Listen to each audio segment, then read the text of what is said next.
আজকে এখানে আমি আপনাদের A to Z পুরোটা চিকেন পিঠার রেসিপি শেয়ার করব। আর এখানে আমি সেটাই করছি। আমি প্রথমত তেলে পেঁয়াজ আদা রসুনগুলো ভালো করে ভেজে নিয়েছি যাতে পিঠা থেকে কোনো কাঁচা ফ্লেভার না আসে। তারপরে আমি যে মাংসগুলো সিদ্ধ করেছিলাম সেখানে যতটুকু পানি ছিল সেই পানিটা দিয়ে দিয়েছি। তারপরে একে একে আমি সমস্ত মশলাগুলো দিব আর এখানে আমি ভালো করে কষিয়ে নিব। আমি না রান্না বলতে বুঝি, যত সুন্দর করে আপনি কষাবেন ততই খাবারটা আপনার টেস্ট হবে। কারণ রান্না যদি আপনার মজা করতে চান, আপনি যদি সুন্দর করে যদি মশলাকে না কষান তাহলে কখনোই আপনার রান্না মজা হবে না এবং স্বাদ আসবে না। আর প্রতিটা রান্নার মধ্যেই না আপনি ভালো কিছু খুঁজে পাবেন না, কিন্তু আপনি যদি প্রত্যেকটা রান্না সুন্দর করে কষান তাহলে আপনার সেই রান্নাটা হবে ভীষণ মজাদার। আর একটা জিনিস কি জানেন, আমি রান্না করতে ভালোবাসি, বিভিন্ন জিনিস তৈরি করতেও আমার ভালো লাগে।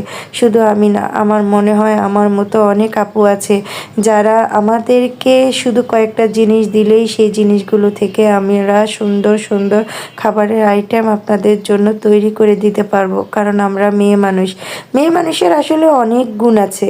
কারণ মেয়েরা শুধু তরকারি থেকে সবজি থেকে তরকারি এবং চাল থেকে ভাত রান্না করে খাবার সুন্দরভাবে পরিবেশন করে। আর এটাই হচ্ছে মেয়েদের সবচাইতে বড় গুণ। কিন্তু এই গুণটাকে সবাই অবহেলিত করে কেন জানেন? কারণ আমরা মেয়ে মানুষ, আমাদের নির্দিষ্ট কোনো জায়গা হয় না, না বাবার বাড়ি না শ্বশুর বাড়ি। আর স্বামী নামের সেই প্রিয় মানুষটা এই পৃথিবীতে যদি কেউ ভালোবেসে থাকে একমাত্র বাবার পরে সেই বাসে। কিন্তু আর এই পৃথিবীতে যদি কেউ কষ্ট দিয়ে থাকে না, একমাত্র সেই দিয়ে থাকে। কারণ কষ্ট তো আপন লোকগুলোই দেয়, পর কখনো কষ্ট দিতে পারে না। কারণ পরের কাছ থেকে তো আমরা সবসময় সাবধানতায় থাকি। তার উপরে যদি কোনো নারীর সন্তান না থাকে তাহলে তো সেই নারীর বাঁচা মরা সমান হয়ে থাকে। তাহলে তো সেই নারী এই জগৎ সংসারে একটি জিন্দা লাশ হয়ে থাকে। কারো কাছে নিজের মনের কথাগুলো বলার সামর্থ্য থাকে না, কারণ সে তো নিঃসন্তান। আল্লাহ পাক তাকে নিঃসন্তান করে রেখেছে। একটা জিনিস কি জানেন, মাঝে মাঝে মনে হয় যে কেন এই পৃথিবীতে বেঁচে আছি। আসলে কি এই পৃথিবীতে বাঁচার মতন কোনো অধিকার আছে নিঃসন্তান নারীদের? আসলে কি এই পৃথিবীতে কেউ আছে নিঃসন্তান নারীদের?